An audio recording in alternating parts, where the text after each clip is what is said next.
আসসালামু আলাইকুম গাইস, কেমন আছেন? আশা করি ভালো আছেন। আমি 10 কেজি মুরগি নিয়ে আসছি, অনুষ্ঠান না এমনি খাওয়ার জন্য। একটু কমে পাইলাম 150 টাকা করে, এই জন্য 10 কেজি মুরগি নিয়ে আসছি। আর আমি মুরগি আনলে 10 কেজি 11 কেজি 12 কেজি করেই আনি একবারে। এই যে আমার মুরগি যখন আনছি তখন ভিডিও করতে পারি নাই, হাত নোংরা ছিল, যে এখনো আছে। এই যে মুরগি কাটছি, এখানে পা, এখানে যে চামড়াগুলো বাঁচতেছি, এই চামড়াগুলো দিয়ে পা দিয়ে আমি চলে আজকে হালিম রান্না করব। তো হালিম রান্না করার সময় আপনাদের সাথে শেয়ার করব।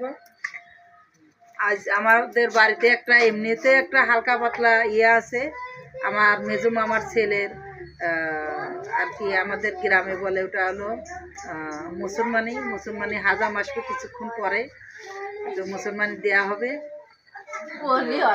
পরে আমি আপনাদের দেখ